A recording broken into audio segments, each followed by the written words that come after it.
नमस्कार, स्वागत है आपका। आप देख रहे हैं खबर अपने मध्य प्रदेश की। मैं हूं आपके साथ विवेक शुक्ला। बुलेटिन की शुरुआत मध्य प्रदेश में खाद की किल्लत को लेकर मची मारामारी के साथ करते हैं, क्योंकि जो तस्वीरें सामने आ रही हैं वो चिंताजनक हैं। सबसे पहले आपको ग्वालियर चंबल संभाग में खाद की मारामारी की 4 तस्वीरें दिखाते हैं। पहली तस्वीर है मुरैना की, जहां पर खाद का इंतजार कर रहे किसानों पर पुलिस ने लाठियां बरसाई हैं। दूसरी तस्वीर है ग्वालियर की, यहां पर व्यापारी खाद की कालाबाजारी धड़ल्ले से कर रहे हैं। 1200 की बोरी को 1400 से लेकर 1500 रुपए में बेची जा रही है। तीसरी तस्वीर है भिंड की, यहां किसानों की शिकायत पर छापा मारकर 130 बोरी डीएपी बरामद की गई। और चौथी तस्वीर है श्योपुर की, किसान खेतों में बीज डालकर खाद के लिए इधर उधर अब चक्कर लगा रहे हैं।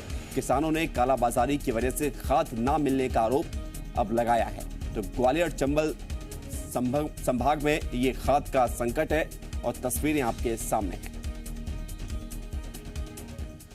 ग्वालियर चंबल संभाग में खाद को लेकर मारामारी जारी है। खाद ना मिलने से किसान परेशान हैं तो पुलिस लाठियां बरसा रही है। ऐसा ही मामला मुरैना के कैलारस मंडी से सामने आया, जिसका वीडियो भी अब सोशल मीडिया पर वायरल हो रहा है। खाद वितरण केंद्र पर सुबह से भूखे प्यासे इंतजार कर रहे किसानों को जब खाद नहीं मिली तो उन्होंने हंगामा शुरू कर दिया, जिसके बाद पुलिस ने किसानों पर लाठियां भी बरसाई। वायरल वीडियो की जी मध्य प्रदेश छत्तीसगढ़ पुष्टि नहीं करता है, लेकिन जो तस्वीरें सामने आई हैं उसमें दावा यह किया गया है कि ये किसान जो सुबह से इंतजार कर रहे थे खाद के लिए, जब खाद नहीं मिला तो किसान हंगामा करने लगे, जिस पर लाठियां बरसाई गई। भिंड से एक वीडियो सामने आने के बाद मंत्री ओपीएस भदौरिया विवादों में घिर गए हैं। बताया जा रहा है कि खाद मांगने पर मंत्री जी ने एक किसान को डांट दिया। दरअसल मंत्री ओपीएस भदौरिया आजी माता मंदिर में चल रही भागवत कथा में शामिल होने पहुंचे थे। कार्यक्रम के बाद जब वो निकले तो किसानों ने उन्हें घेर लिया और खाद की समस्या को लेकर गुहार लगाई। ऐसे में मंत्री जी ने कलेक्टर को फोन लगा दिया और इस बीच एक किसान दोबारा बीच में ही बोलना शुरू कर दिया, जिससे मंत्री ओपीएस भदौरिया गुस्से में आ गए और किसान को डांटते हुए कहा कि तमीज नहीं है, मैं बात कर रहा हूं कलेक्टर से, कौन हो तुम, राष्ट्रपति हो? डांटने के बाद ओपीएस भदौरिया वहां से फिर निकल गए। हालांकि वीडियो में ये साफ नहीं है कि किसान ने मंत्री ओपीएस भदौरिया से क्या कहा था। और अब इस वीडियो को आधार बनाते हुए कांग्रेस ने राज्य सरकार पर भी निशाना साधा है। कांग्रेस के प्रवक्ता अनिल भारद्वाज ने कहा है कि इस शासन में किसानों को हक की जगह लाठी डंडे एफआईआर मिल रही हैं। किसान से बदतमीजी से बात करने वाले मंत्री आम आदमी को तमीज सिखा रहे हैं। अभी हमारे मध्य प्रदेश कांग्रेस के प्रवक्ता ने स्पष्ट तौर पर पीसीसी से ये बयान जारी किया है उन्होंने, और अभी भी हम लोगों ने ज्ञापन दिया कांग्रेस की तरफ से, अभी बड़ा आंदोलन करने की तैयारी में। 2 दिन का हमने प्रशासन को अल्टीमेट दिया, अगर 2 दिन के अंदर किसानों को खाद पूर्ण रूप से अगर पर्याप्त मात्रा में उपलब्ध नहीं हुई तो हम जिला प्रशासन की ईंट से ईंट बजाने का काम करें। श्योपुर में भी डीएपी खाद के लिए मारामारी मची हुई है। खाद ना मिलने से किसान बुआई नहीं कर पा रहे हैं। किसानों का कहना है कि वो कई दिनों से सरकारी गोदाम और सोसाइटी के चक्कर लगा रहे हैं, लेकिन कहीं भी खाद नहीं मिल रही है। किसानों ने आरोप लगाया है कि डीएपी खाद की किल्लत विपणन केंद्र की वजह से हुई है। कालाबाजारी करने के लिए व्यापारियों को सहयोग दिया जा रहा है। अब व्यापारी मनमाने दाम पर खाद बेच रहे हैं। मामले में जिला विपणन केंद्र के प्रबंधक अभिषेक जैन का कहना है कि खाद की कमी अकेले श्योपुर में नहीं है, पूरे मध्य प्रदेश में खाद संकट है। उनका कहना है कि बाढ़ की वजह से करीब 700 टन डीएपी खाद गोदामों में भीगने से खराब हो गई। डीएपी के अलावा दूसरी खाद है, लेकिन किसान लेना उसे नहीं चाहते। ग्वालियर चंबल संभाग में खाद की किल्लत से किसान परेशान हैं। उधर कई लोग संकट के इस दौर में भी कालाबाजारी करने से नहीं चूक रहे। ग्वालियर में पुलिस ने खाद की कालाबाजारी करने वाले व्यापारी का पर्दाफाश किया है। दरअसल व्यापारी चोरी छुपे 84 बोरी खाद को मुरैना भेज रहा था। पुलिस ने रास्ते में ही दबिश दी, वाहन को पकड़ा और खाद की बोरियां जब्त की। बताया जा रहा है कि आरोपी 1200 रुपए की खाद की बोरी को कालाबाजारी करके 1400 से 1500 में बेच रहा था। फिलहाल पुलिस ने आरोपी के खिलाफ केस दर्ज कर लिया है, गिरफ्तारी भी कर ली गई है। आगे की कार्रवाई जारी है। खाद्य निरीक्षक द्वारा छापा मार के लगभग 84 बोरी खाद जब्त की गई थी और उस आधार पे थाना पुरानी छावनी में एसेंशियल कमोडिटीज एक्ट के तहत एफआईआर दर्ज कराई गई थी। उसमें जो मुख्य आरोपी था उसकी कल थाना पुरानी छावनी में गिरफ्तारी कर ली गई। तो खाद को लेकर संग्राम है और इस पर राजनीति भी है। इसी मुद्दे पर देखिए रात 8 बजे आपकी आवाज।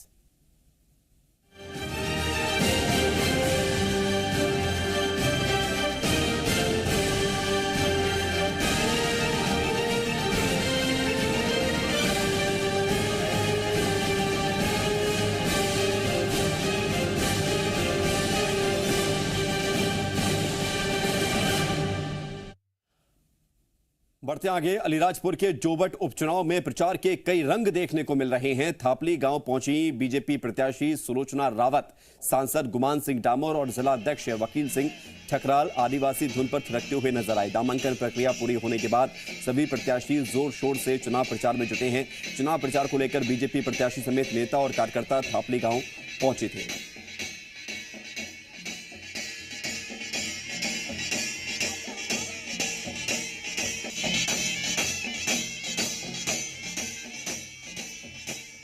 एमपी कांग्रेस ने प्रदेश बीजेपी पर आचार संहिता के उल्लंघन का आरोप लगाया है। कांग्रेस ने इलेक्शन कमीशन में इसकी शिकायत भी की है। कांग्रेस चुनाव प्रभारी जेपी धनोपिया ने कहा है कि बीजेपी इलेक्शन कमीशन के आदेश की धज्जियां उड़ा रही है।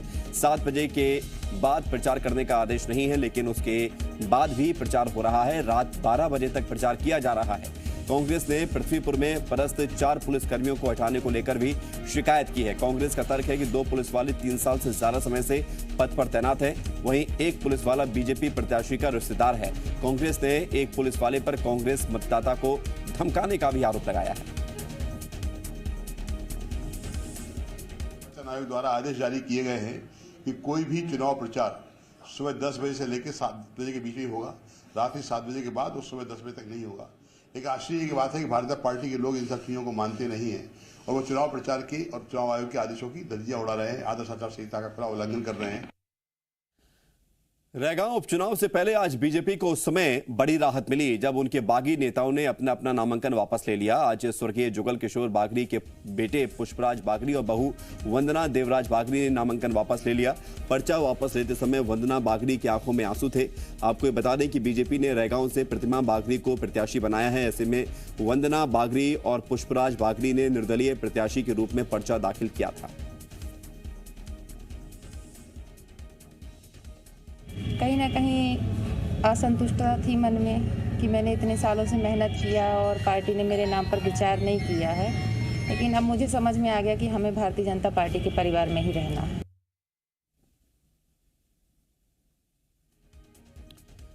यूपीएससी में प्रदेश का नाम रोशन करने वाले 37 विद्यार्थियों के सम्मान में आज भोपाल में एक कार्यक्रम का आयोजन किया गया और इस दौरान सीएम शिवराज सिंह चौहान भी प्रदेश के प्रतिभावान बच्चों से रूबरू हुए।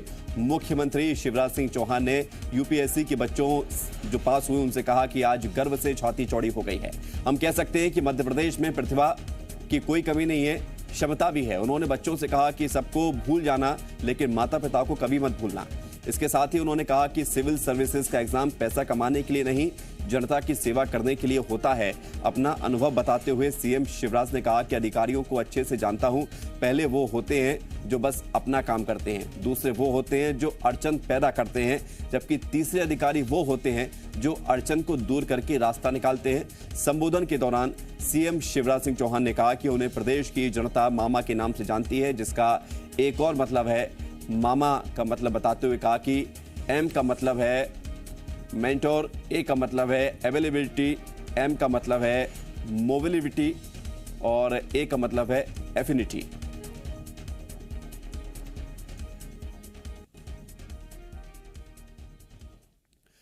महाअष्टमी के मौके पर सीएम शिवराज सलकनपुर स्थित मां विजयासन देवी के मंदिर पहुंचे। सीएम ने पत्नी साधना के साथ मां विजयासन की पूजा अर्चना की है और इस दौरान उनके बेटे कुणाल भी मौजूद रहे हैं। तस्वीरें भी सामने आई हैं। पत्नी साधना के साथ बेटे कुणाल के साथ सीएम शिवराज सिंह चौहान सलकनपुर स्थित मां विजयासन देवी के धाम पहुंचे।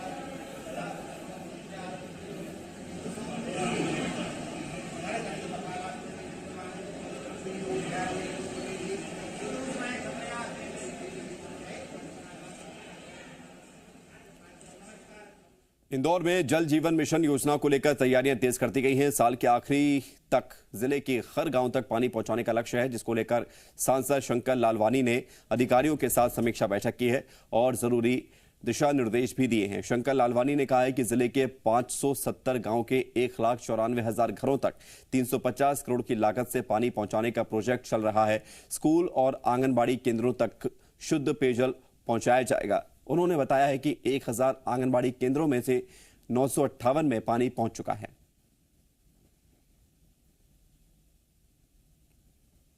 हमारा लक्ष्य है कि आने वाले अगले माह में सभी स्कूल और आंगनबाड़ी में स्वच्छ पानी मिले और इस स्वच्छ पानी मिलने में हमने देखा जो एक आदर्श गांव है जो मैंने गोद लिया है तिलोर खुद का, उसमें ये काम कंप्लीट हुआ है। और जब मैं उन गांव वालों से मिला था तो माता बहनें बता रही थी कि एक तो हमें शुद्ध पानी मिल रहा है, तो स्वास्थ्य को लेकर एक अच्छी है।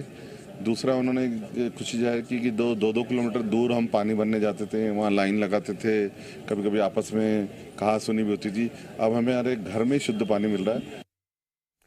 इंदौर के कई इलाकों में पानी का संकट गहरा गया है। 3 दिन बीत जाने के बाद भी पानी की सप्लाई सुचारू नहीं हो पाई है। दरअसल इंदौर खंडवा रोड पर नर्मदा की पाइपलाइन फूट गई है, जिसकी वजह से इंदौर में पानी का यह संकट आ गया है।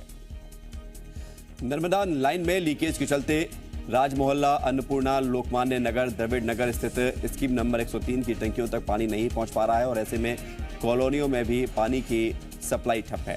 लोगों को पीने के पानी के लिए कई किलोमीटर दूर से उसको लाना पड़ता है। 3 दिन गुजर गए हैं लेकिन नगर निगम ने कोई वैकल्पिक व्यवस्था नहीं की है।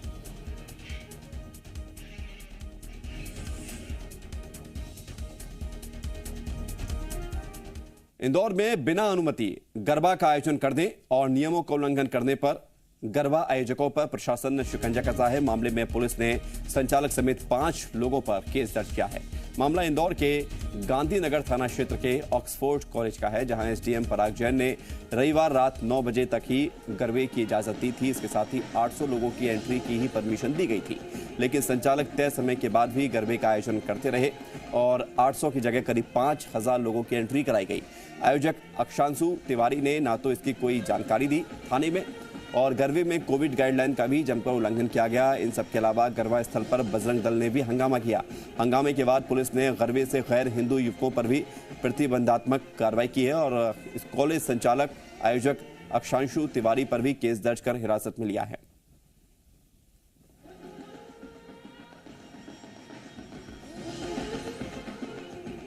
से ज़्यादा लोग वहाँ पे आ गए थे, तो उस समय आयोजकों के साथ इसमें निर्णय लेके उस समय जो कार्यक्रम था वो स्थगित करवा दिया गया था और जो व्यवस्था वहाँ पे लॉ एंड ऑर्डर, कानून शांति व्यवस्था के लिए ज़रूरी थी वो वहाँ पे निर्मित कर दी गई थी। साथ ही कुछ संदिग्ध लोगों का भी उसमें पता लगा था, तो उनके खिलाफ भी जो भी नियमानुसार प्रतिबंधात्मक कार्रवाई की जा सकती थी वो की गई। दिन गांधीनगर में एक एसडीएम जो बल्हारगंज है उनकी अनुमति से एक गरबे का प्रोग्राम आयोजित हुआ था। आयोजक ने जो अनुमति ली थी वो कॉलेज कैंपस के अंदर और कॉलेज के विद्यार्थियों की 800 कैपेसिटी की अनुमति ली थी। जब स्पॉट पे देखा गया तो भीड़ ज़्यादा थी और 5,000 लोग या 5,000 से ज़्यादा लोग इकट्ठे थे, तो उस पर 188 की कार्रवाई कॉलेज के संचालक के विरुद्ध एफआईआर दर्ज की गई है। छतरपुर में टोल प्लाजा पर सरेआम दबंगई का मामला सामने आया है। घटना लवकुश नगर थाना इलाके के टोल प्लाजा की है, जहां पर वाहन सवार अज्ञात बदमाशों ने टोल मांगने पर कर्मचारियों के साथ मारपीट की। जमकर पिटाई का ये वीडियो टोल प्लाजा पर लगे सीसीटीवी कैमरे में कैद हो गया। बताया ये जा रहा है कि आरोपी रेत के ट्रक से टोल टैक्स न लेने का दबाव बना रहे थे। टोल कर्मचारी के मना करने पर विवाद करने लगे और फिर जमकर मारपीट भी शुरू कर दी। पुलिस पूरे मामले की जांच कर रही है।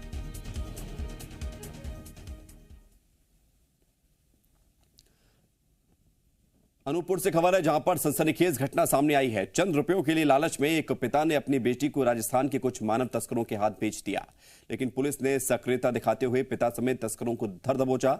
मासूम को मानव तस्करों के चंगुल से मुक्त करवाया। जानकारी के मुताबिक मासूम को आरोपी शादी के नाम पर राजस्थान ले जा रहे थे। पुलिस ने समय रहते पसला गांव में घेराबंदी कर गिरोह के 5 आरोपियों को गिरफ्तार कर लिया है। फिलहाल 5 और आरोपी फरार हैं, जिनकी तलाश की जा रही है। फरार आरोपियों के ऊपर 10,000 का इनाम भी घोषित किया गया है। और यहां पर रुक रहे हैं छोटे से ब्रेक के लिए, जल्द लौटते हैं।